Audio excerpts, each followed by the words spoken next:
Welcome to the Page 2 podcast, where we uncover the strategies, systems, and tactical decisions that move brands beyond Page 2 and into real visibility across search and answer engines. Today's guest is Shahzad Abbas, VP of AI and Search Strategy at Define Media Group, someone who spent his career sitting right at the intersection of language and technology.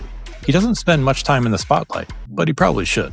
He's built a reputation quietly, behind the scenes, as one of the sharpest minds in news SEO and AI strategy. And honestly, getting an hour of his time felt like a bit of a gift. What we're trying to unpack in this episode is how AI is reshaping the economics of news publishing.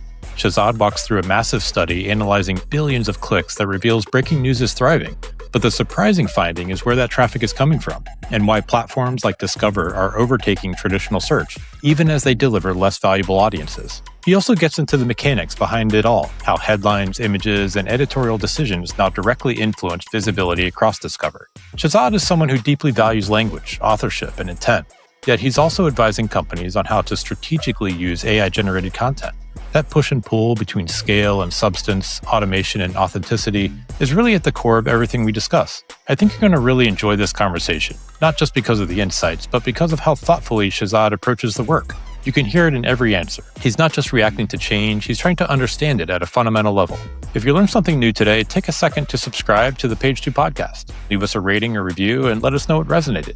We'd love to hear your thoughts. All right, let's get into it.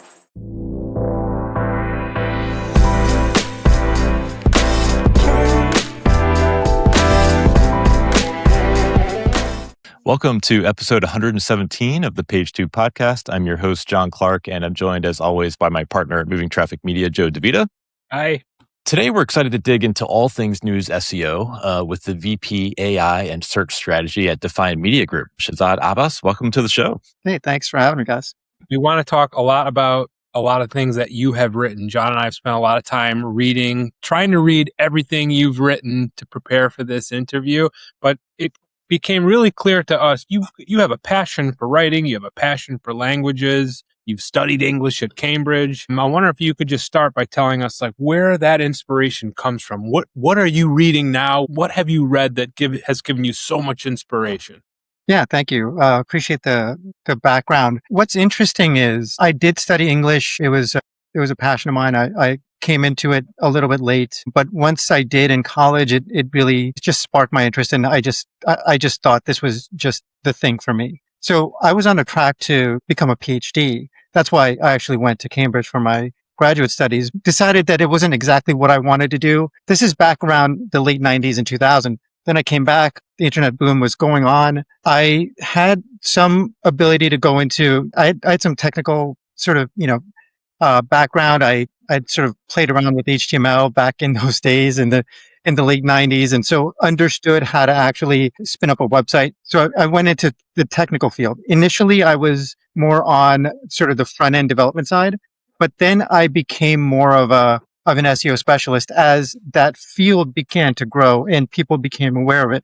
The reason I'm bringing up this background as a parallel to your question, Joe, is because when I saw the ability for people to marry language with technology, which is effectively what SEO is, it felt like an amazing sort of confluence of the things that I've been working on and the things that I was passionate about. So that's where the English language, semantics, understanding, intent, that and SEO kind of married really well. And I just fell into it and thought, yeah, this is exactly a nice sort of, like I said, confluence of everything that I'm really passionate about. So that's sort of my origin story, as it were.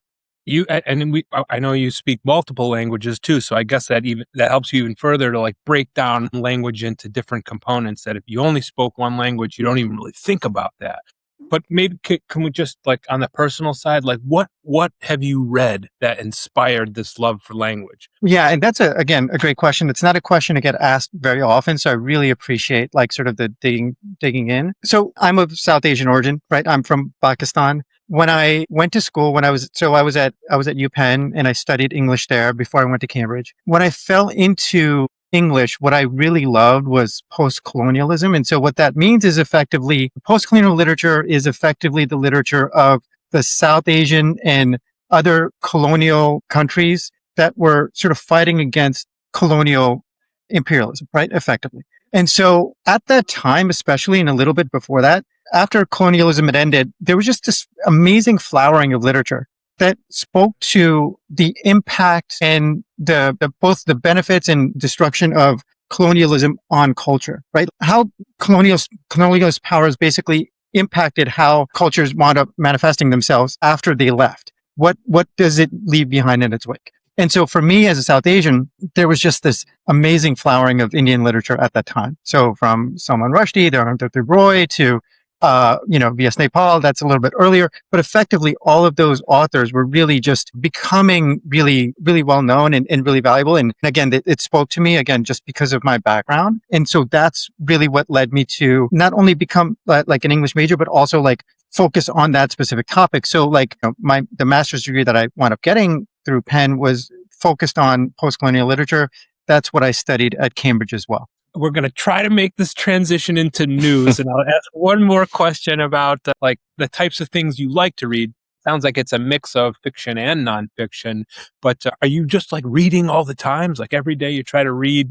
What is your system for reading in a normal week? I'm sure you're reading a ton all the time. Yeah, I love to read. It's really important for me. So there are a couple of different, I think, almost categories of reading that I have. So one is I'm always reading up on trade news. I want to make sure that I'm up on search news. Now it's even more just AI news. And then I've also got sort of a category where I'm always trying to read a book. And typically it is a fiction book, nonfiction book, fiction book, nonfiction book. So I try to trade off each one at a time. Now, so as far as the SEO stuff goes, like it's the typical kind of, trade news organizations, right? And we all know and love those. And so I do that.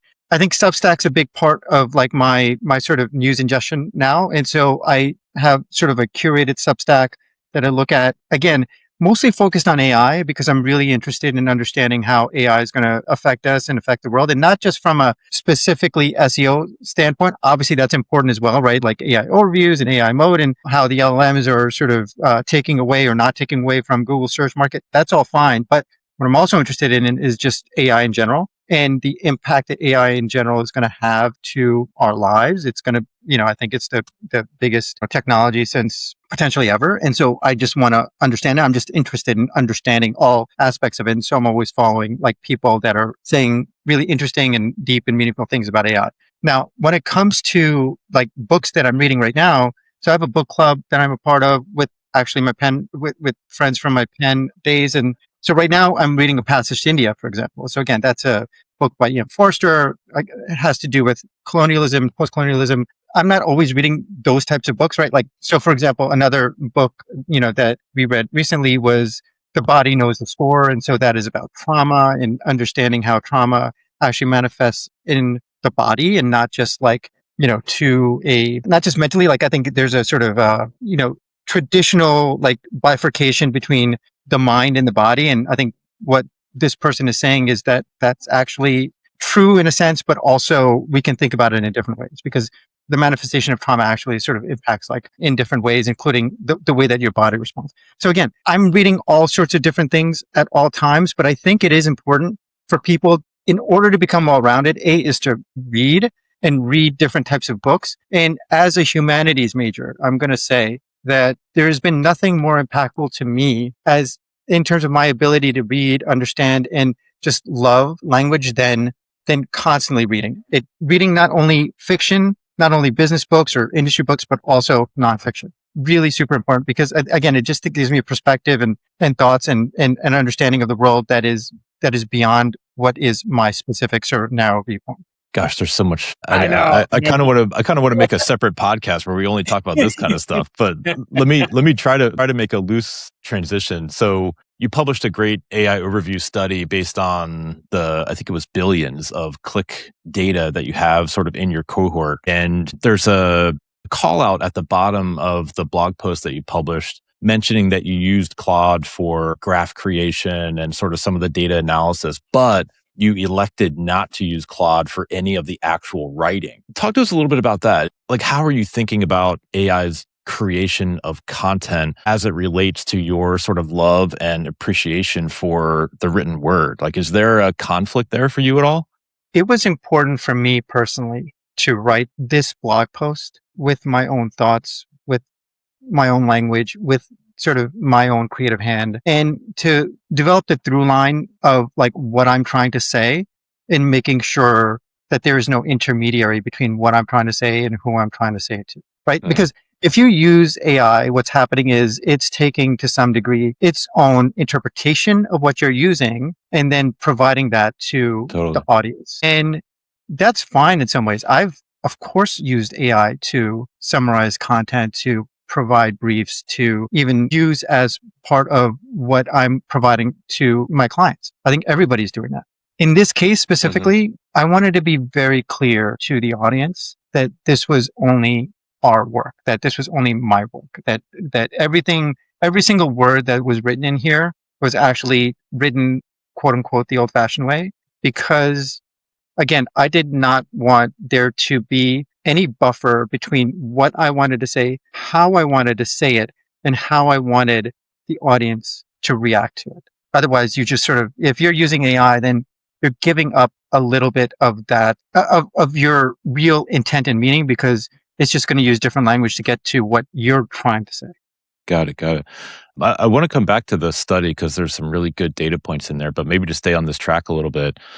I'm sure you work with publishers who are embracing AI written content a bit. I don't know, maybe even in some cases, like creating AI personas that sort of push out articles. How are you advising clients around that? I mean, we've seen some websites who, push out tons of AI generated content. You might argue it's more slop than real news, but we've seen them get hammered in recent updates. There's also the challenges of hallucinations. And to your point, right? Like the tone is no longer in sort of an editorial's tone in some cases if you give up too much of that control. So how are you guys thinking about that in terms of advising clients on, sort of all your competition is doing it. So we need to figure out a way to embrace it, but how do we do it smartly and sort of with guardrails around it that, allow us to maintain an editorial ethical component, right?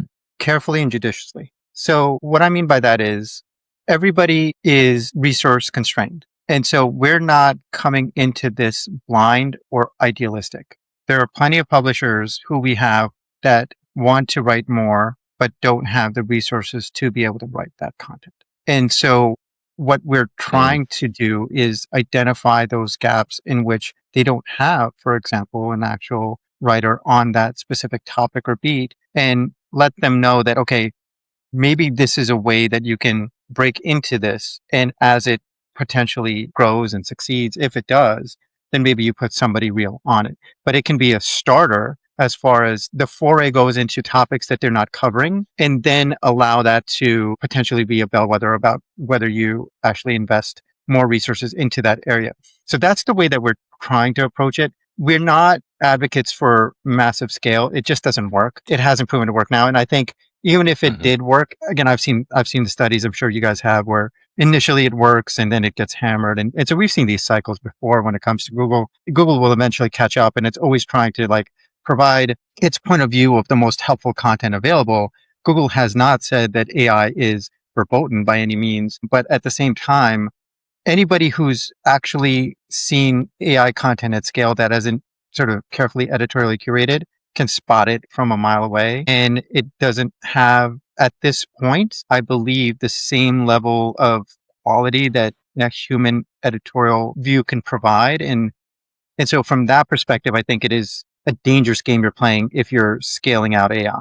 Got it. Let's maybe circle back to the AI overview study. I guess maybe set the stage for folks who haven't seen the study. What was it? I think we all have heard or have maybe even experienced the outcome of it, but was there a different hypothesis or, I don't know, data point that you expected to find from the study as you started it? Like, what was the goal when you started analyzing this data? Yeah. So let me just, I think, set the stage for the audience if they haven't had a chance to read the study.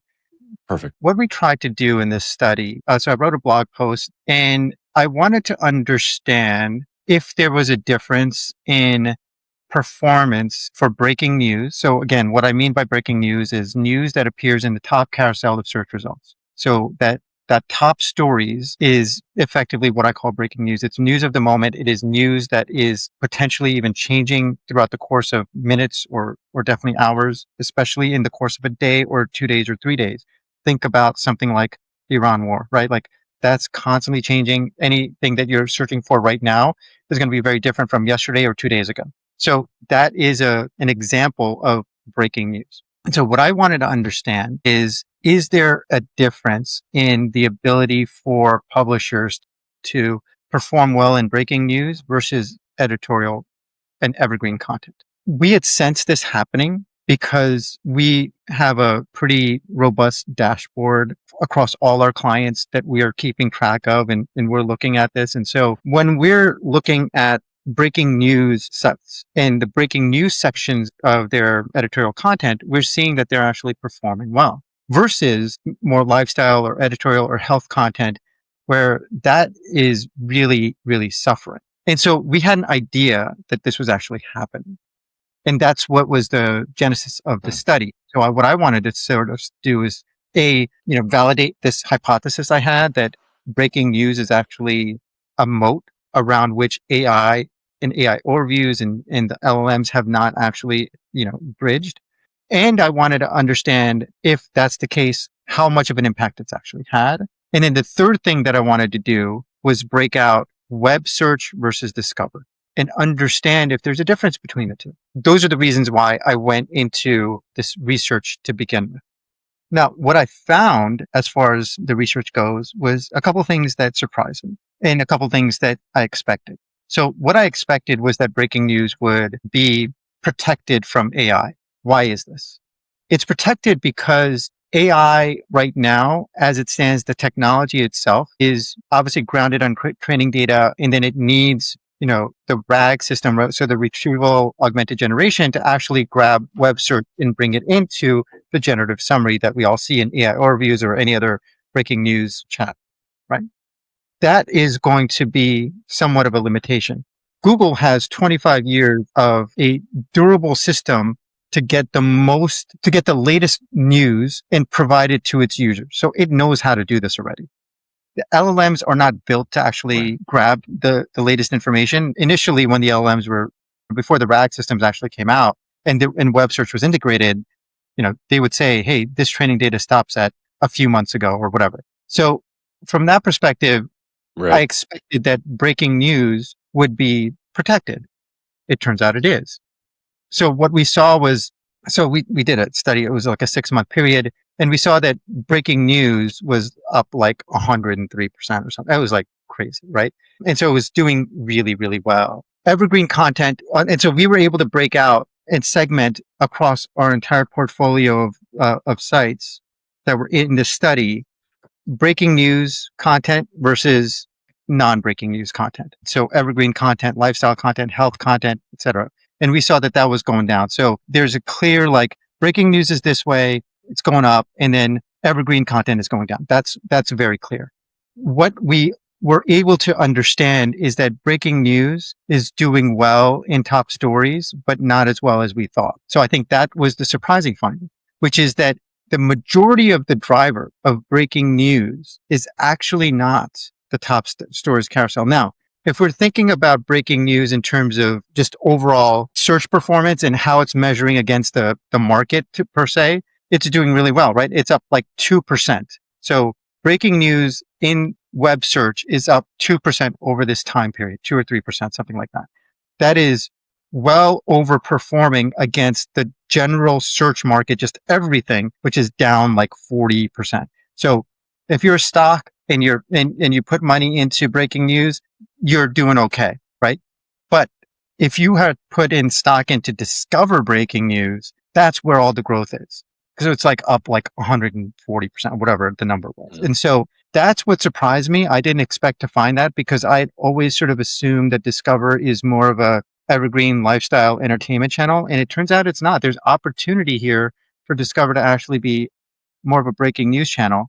And this may just be because users, are habituated to Discover being a feed that is not just for health and entertainment. Like they don't really care what they're seeing in terms of just the differentiation, or like as if they wouldn't click on breaking news just because it's in the Discover feed. If they see it and it's of interest to them, they are going to click on it, regardless of where they find it. And I think that's what's happening, is that those folks who have personalized for, let's say, a national news publisher like the New York Times, if they get information that's of interest to them, that is of breaking news content, then they're just going to click on it wherever they find it. And I think that's what's happening.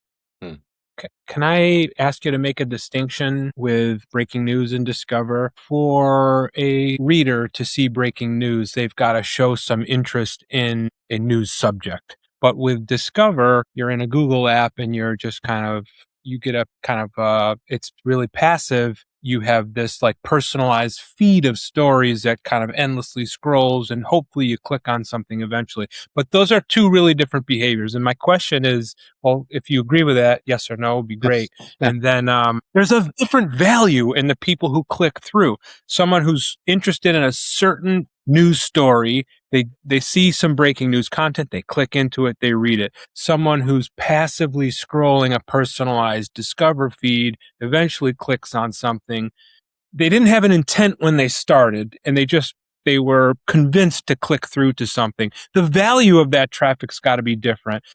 They're both driving traffic to the site, but I would imagine one is converting at a higher rate than the other. If the conversion goal is like a new subscription or something, not really a question there, but I guess agree or disagree. If your goal is new subscriptions, it seems like you want to focus on trying to be the breaking news outlet rather than the Discover outlet. Yeah, so I agree exactly with what you're saying. So again, for everybody who's listening, what's happening is web search is down like 40% or so. Discover is going the other way. So it's like 30% up. And so it's actually crossed in our view for the first time. So for the first time, we've seen more traffic from Discover than from web search, which I think is actually a big deal, given that historically Google was meant to be a medium through which publishers were found. And that is still the case to some degree. It's diminished for certain. And now a secondary product, Discover, is actually sending more clicks through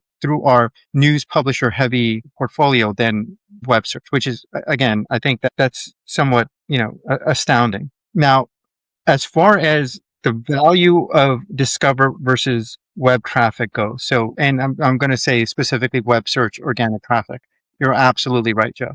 When we talk to our clients about conversion rates, about engagement rates, about any of the metrics that actually really matter to them, they always say that Discover does not convert as well, that the value of the Discover click is not equal to the value of the organic click across like the KPIs that matter. And so put another way, right? Like let's say web search and Discover are effectively equal as traffic drivers now.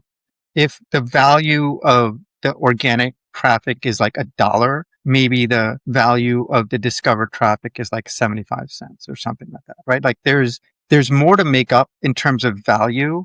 You have to get more clicks from Discover in order to make up the value that was lost in web search. And so you're relying on a traffic source that is a little bit more black boxy than even web search. So again, Discover is more difficult to game and figure out and understand what actually moves the needle. And that traffic source provides less value to you than the traffic source that you're trying to replace, which is web search. I definitely want to come back to the Discover, how to rank better in Discover.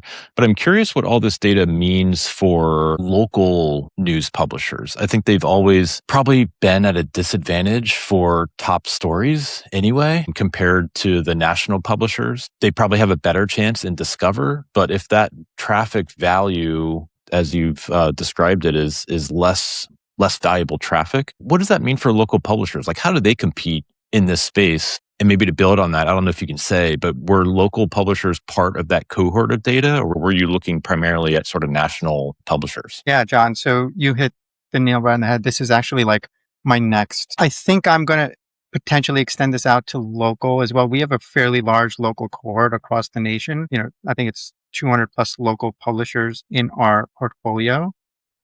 What we're seeing is up and down. It's unclear. So right now I'm actually sort of gathering data. If you notice, I think the latest updates did mention, the latest Google updates did mention, the local specifically. And so what I'm trying to understand is whether that actually trickled down into value and increased performance across these surfaces.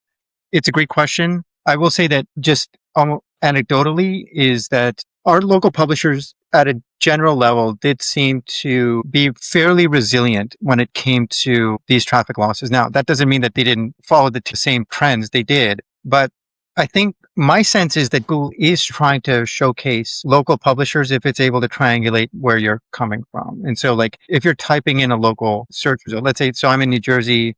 Right now, there's a congressional election up for grabs. It's NJ12, so Bonnie Watson Coleman, our rep, is retiring. There's 12 people trying to vie for her seat, so it's a massive scrum. And so there's a lot of like information out there about that. And so if I'm typing in information related to that, like I am going to get top results. There was just like I think yesterday or the day before the debate that occurred in Princeton. And so that came up in my top stories. And so I saw that. And so I think Google is trying to make a concerted effort to showcase local stories. I think local stories tend to be higher engagement anyway. If it does sort of, bubble up. Mm-hmm. I'm seeing this in Google News. I'm seeing this in other places as well. And so I think the opportunity is there for local to be able to be resilient and perform well, but they have to understand what their lane is. Because Google is always assigning us a lane, right? Eventually, what you want to do is understand your lane, excel in your lane, expand your lane carefully in different ways. But effectively, like we are seeing some signs of local publishers doing really well. And so I would say on that front, not all hope is lost. Got it. Well, let's talk about Discover sort of ranking factors, if you can call them that. We had Lily Ray on the show, I think 2 weeks ago, and dug into this a little bit. But from your perspective, there's been some great research in the space. Google says there aren't any specific elements, but for example, image sizing has been shown to have some impact there. If you start working with a client, are there, 2 or 3 tactics that seem to provide a better opportunity to at least be included, or are there other factors that you're looking toward? Oh, for sure. There's definitely opportunities to improve your Discover performance. We've worked with clients where that has actually occurred. So much of it has to do. So the first is sort of just making sure that their technical specs are up to date, right? Like making sure that those are table stakes, making sure. The most important one is the 1200 pixel width. So Discover has a requirement that says all original images that you're publishing need to be 1200 width. And we found multiple times where a client did not meet those requirements and effectively were gated out of Discover. Now, one of the frustrating things about Discover is that unlike Google Search Console, which has sort of a very comprehensive suite of tools that can allow you to understand things like indexing and things like sitemaps and crawl stats, there is no such thing for Discover. Right? So there's no tool that you can look at for Discover from Google Search that says, okay, these are the problems that we're finding, fix them. And so you have to kind of back into this rather than just being able to get it straight from the horse's mouth, as it were. So from that perspective, we have to make sure that so we've got now our list, right, of things that we check for from a technical perspective. I think the most important one is just the 1200 pixel width requirement, but there are others as well. And so we just want to make sure that that is met. Once that's met, right, once the technical requirements are met and we can ensure that you're effectively eligible, you meet the eligibility requirements to actually get into Discover. The next thing is really dialing in the headlines and the types of images that you're using. Those are effectively the most important things. With respect to headlines, so much of this has to do with entities, framing, and also tone of the headline. So we've got a fairly robust Discover analysis workflow and process in which we take a look at editorial content and compare it against our baselines, and then compare it to, let's say, for example, if a site has sort of tanked in Discover, compared to what it was doing previously, in order to understand, where the gaps are and how to improve. And so, for example, one of the things we find is that you may think that, people are attuned to clickbait, right? So by clickbait, I mean something like you're leaving significant portions of the information out. If I'm talking about a sports entity and I say the name of the team, but then I leave out the name of the player, then all of a sudden, you're leaving something out that is so grounding and important for Google search and probably the other LLMs as well, is that you're leaving a gap. And I think you're leaving a gap not just for the LLMs to parse or search to parse, but you're also leaving a gap for the user to parse. And I'm seeing that more and more the idea of clickbait, which seemed to be all the rage, is now gone by the wayside effectively. Like it doesn't work. You have to actually name the thing. Interesting. You have to have stakes involved. You have to be able to make sure that the way that you position this content is actually relevant to the user. So headline framing is actually one of the most important things. And then obviously the image that goes along with it. And so we have image training that we do. So we do have a lot of technical back-end processes that help us make the recommendations based on real data. And so when we're going through this discover analysis that I'm talking about, one of the things we do is just not only look at sort of headlines, but also images. We can do image visualization comparisons now at scale using AI, and then trying to understand, like, for example, is it a profile image? Is it a landscape image? Is it an action shot? Is it a whatever, right? And then segment those and provide a statistically valid set of results that lead to higher discover performance. So for example, it usually winds up being multiple things. It is, if you use an action shot and you include two entities and you frame it as a question, those perform better than if you do these other three things. And so what we're trying to do is come at it. This is a very data-oriented approach in order to help people understand how to construct headlines that follow this general formula. Obviously, you're talking about writing. And so some of this is going to be intuitive and some of this you can't always follow. But we're trying to give them an idea of how to frame this information and also give them an idea of definite don't do's, because we wind up coming up with lists often that are clear negatives. And so more than even just the yes, affirmatively do these things, it is don't do these things, because we are seeing like real suppression when it comes to discover performance when you are including an image like this or a headline like that. So those are some of the things that we're doing to try to understand how to develop a discover analysis that is meaningful and actionable to our clients. Super interesting. I have a question about breaking news too. I know you and the team at Define, you do a lot of technical audit and recommendations for your clients, but I also know you guys do a lot of training with publishers. And I'm curious, there is a technical foundation that you need to get right to be served for a breaking news carousel. But can you tell us a little bit about maybe the training that you give to a publisher? A lot of it has to do with like editorial publishing, I assume, the timing of publishing. Can you talk a little bit about some of the common things you use when you're training a publisher on like the editorial decisions they need to make to be considered in a breaking news carousel? Absolutely. Training is a core part of our service offering. We've been doing it forever. A lot of the training that we do is, especially to editorial teams, it is making sure that the editorial teams understand that we're working for them and not against them. So we're not trying to like antagonizingly give them recommendations that they don't want to do, right? Like I think that's really important. Like we have to come at the editorial team in a way that feels like we're allies rather than adversaries. That's really important.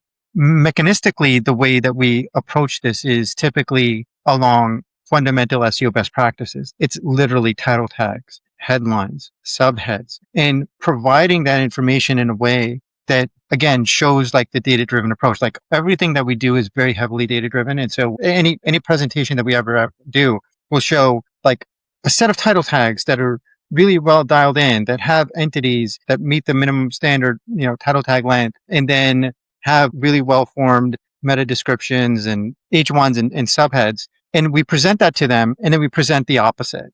And then we show them the performance. And invariably, the performance is so great, disparity is so great that it's very clear that working on this approach will allow the editor to get their content out to the world. That's what they want, right? So from that perspective, that's what we're trying to serve, is a way for those editorial teams to get their writing out into more of their prospective audience. That discovery is just, zone is just greater. So when we're developing, our editorial guidelines, we want to make it as simple as possible. We do not want to overcomplicate things. Editors are not SEOs, right? Like that's not what they're meant, especially when we're talking about journalists. Like they have lots of other jobs to do that are very important. And so we're not sitting there trying to like dial them in on, doing minutia of keyword research. Like we're trying to give them the tools to understand intuitively how to actually write in the way that is very natural to them versus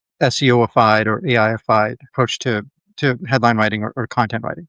I'm glad Joe brought us back to breaking news because I have had a couple questions here. My wife used to work at the New York Times, and she would always tell me the impact of updating a title as something new was sort of added to a post or something like that. And I was always amazed by that. Granted, she's working on probably one of the strongest domains in the across the internet, so that helps. But as it relates to Discover, that strategy is not something you would employ, right? You want more of a static title there, right? Or is that sort of headline or title update applicable to Discover as well if you start to see traffic dipping?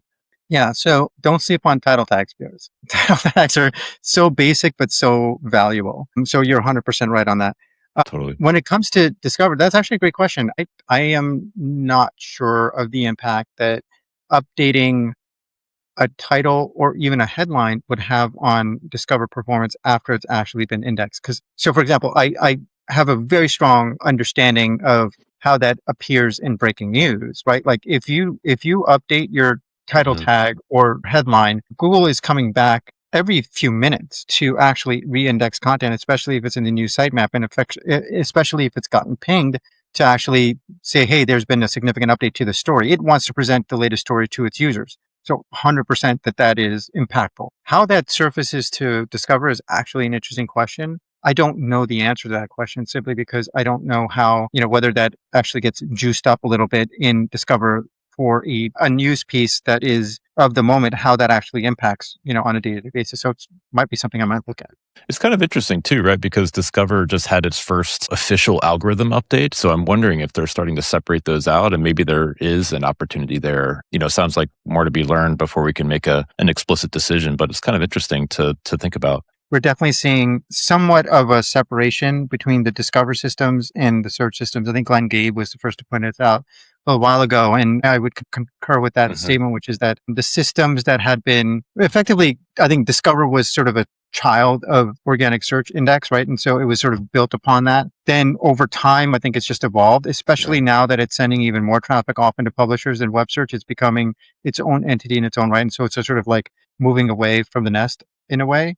And so from that perspective, it requires its own unique algorithms and assessments and signals. And I'm not surprised that some of those are going to live in Discover only versus search. And so having a core update that is Discover only speaks to, the viability of that statement. I have maybe a two-part question around breaking news. Is it better to be published first, or is it better to be published best? Right? As it relates to getting it pulled into the top stories carousel. And I guess the second part of that question is the published date. I've seen a lot of sort of case studies. I think we've seen it in our own client data where it's better to only have the single date of when it was last updated, not, published and then recent update. Do you have any thoughts around impact of having multiple dates on a page versus one? So kind of a two-parter there.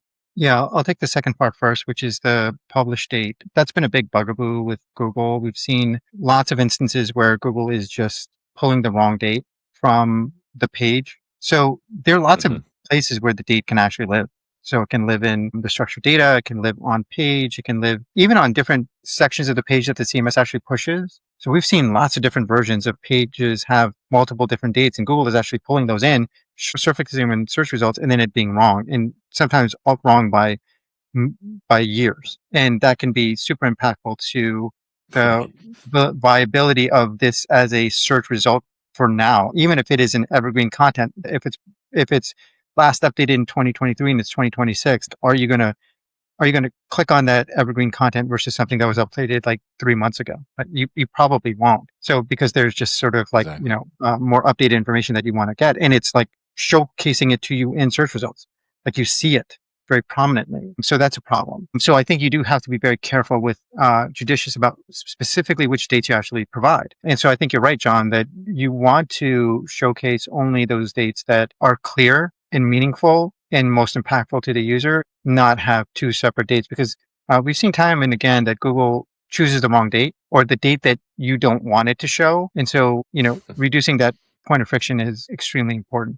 As far as the first part of your question goes, when it comes to breaking news, I think first is probably best, right? Like, I think that's why, like, even I think it aligns with, the race to actually get a story broke and be the original source of that breaking news material. One is that you'll just get the links back from it. Two is that, Google sees you as the first. And so I think that is also helpful. And so from that perspective, I think generally speaking, being first is super valuable. How that holds and whether or not eventually you settle into what is best is a different story. So for example, if, let's say the New York Times and CNN, let's say CNN has sort of the initial sort of break on the news, but over the course of the day or 2 days in which this specific news life cycle is actually live in the search landscape, I don't think that, although you sort of have that head start, definitely, I think that it can be overcome if you publish at a cadence, at quality, if you do all the SEO right, if you have a live blog or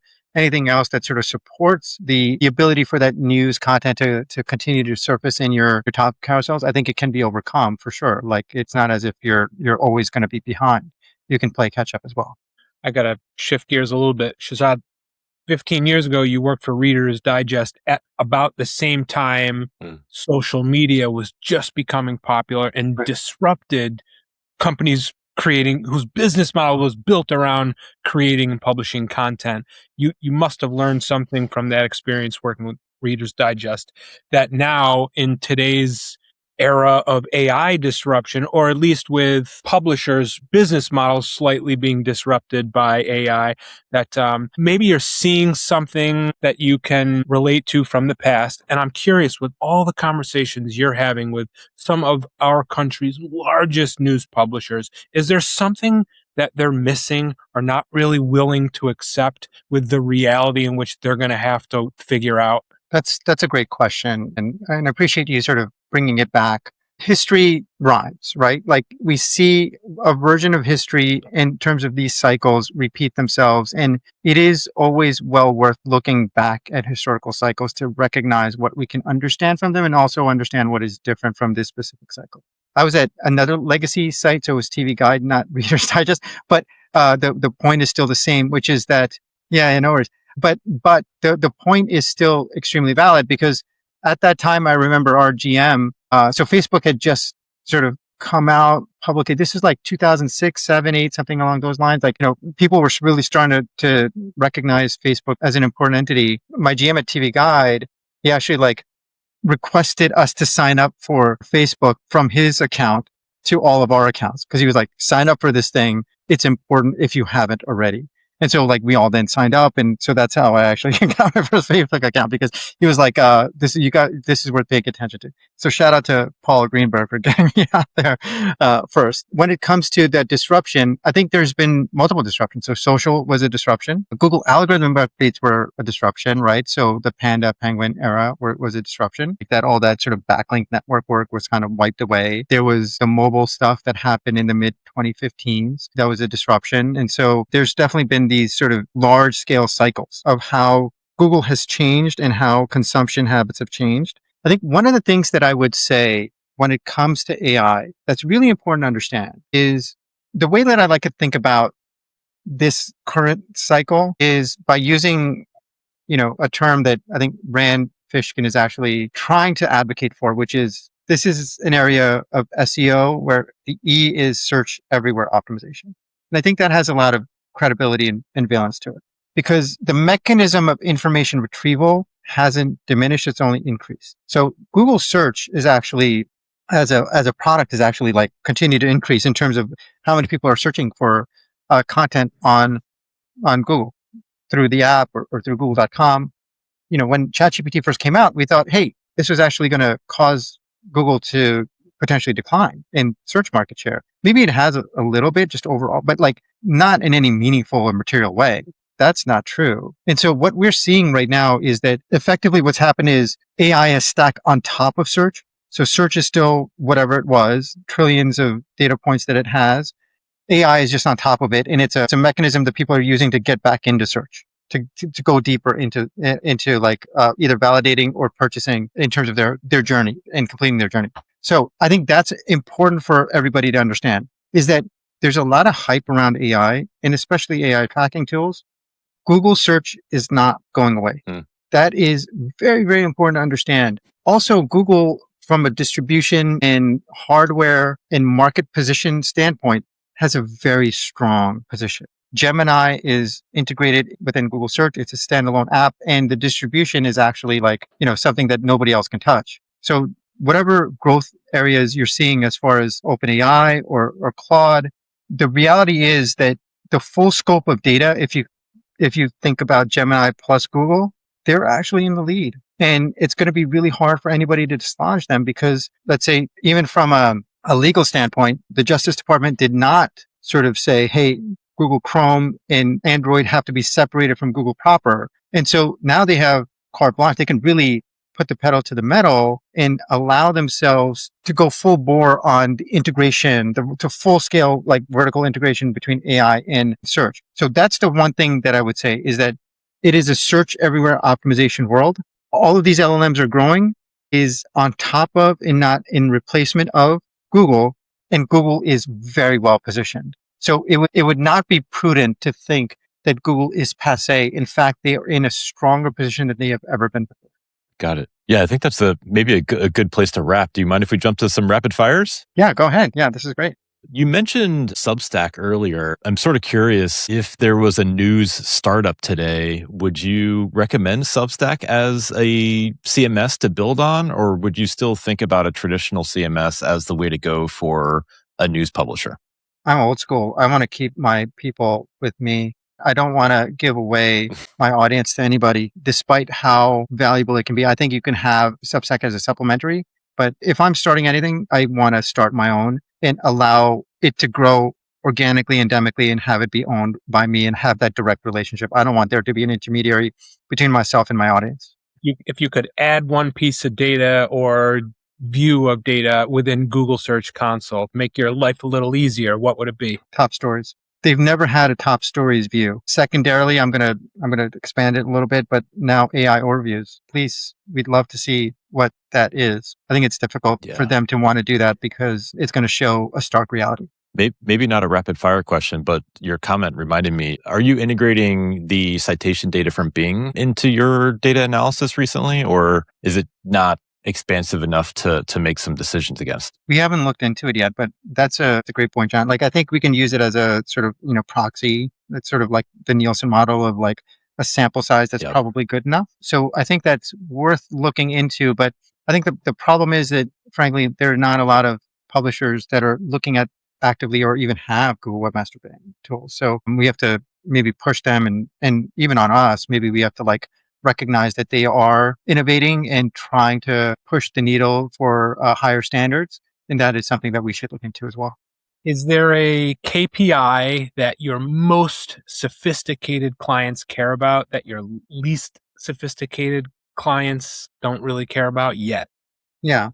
I think most of our clients are fairly well attuned to revenue implications. So eventually everybody's in business, right? And so they're trying to generate revenue and search is a revenue driving channel. That's fundamentally what it is. And so we have to sort of allow a clear view into how much it's actually contributing to that revenue. I think that all of our clients are doing it to some degree. I think some are looking at it more heavily as a KPI, a clear KPI than others.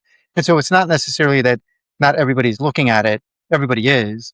But I think that there are some who are doing it in more sophisticated ways than others.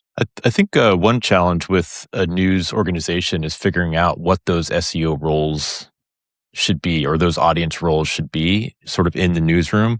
Is there, and I'm sure you get asked this question, right? Especially in your training and, even your consulting, is there a role that you're recommending today that maybe you didn't back in, 2015, 2016, especially with the growth of AI and that sort of thing?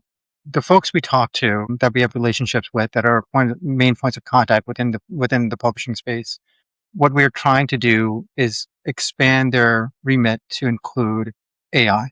That's really, really important, not just for them or for us, but also it is as a representative of the organization, right? To make sure that they are understood as having the chops to weigh in on these important decisions that'll affect how AI actually functions and how external AI bots are able to access the information that is within your site. That's really, really important. And I think that's what we're trying to function. So like, again, there's not any bureaucracy in my company. It's just 3 people. And so like, I literally changed my role and title to include AI, right? Like it was just because it was necessary and sort of a reality of like the phase of this technological cycle that we're in. That's what I'm trying to do with our clients as well, is to make sure that, especially our points of contact are known for being leaders in the AI space, because nothing actually prepares them more for being leaders in the AI space than being leaders in the search space. Totally. Yeah. That's one of the toughest things in those types of organizations is knowing who to go to. So yeah, it's a really, really smart approach. All right, last question. I'm really curious the best piece of advice Marshall Simmons has ever given you. Marshall's a boss who doesn't act like a boss. Like he's amazing and frankly just changed my life, because he effectively brought me over from TV Guide, which is a place that I love, but I had to commute to the city. And so we wound up like, I've been remote since 2011. I don't know if there's one thing that he's ever said to me, but I would say that his approach has been so meaningful and influential in the way that I'm trying to approach things, which is that he really does allow people to find their own path, allow people to recognize the things that are important to them, that they're passionate about, and that they are good at, and just gives you a lot of rope to try to do it. So there's never something that I've sort of, posed to Marshall and that he said no. It was more always like, let's see if it works, right? Like kind of thing. And I think that's super valuable. And that plus like his extremely collaborative nature has been extremely maturing for me, because that has, I think, helped me in my own consultation and managerial sort of roles as I'm managing and consulting for other clients. It helps me understand how to approach these relationships in a very meaningful and productive way. Got it. Before we wrap, in our research, I found this amazing article on TV Guide that I think you wrote. It's Meatloaf Will Fix Your Website back in like 2009. It was an enjoyable read. I'll link to it in the show notes.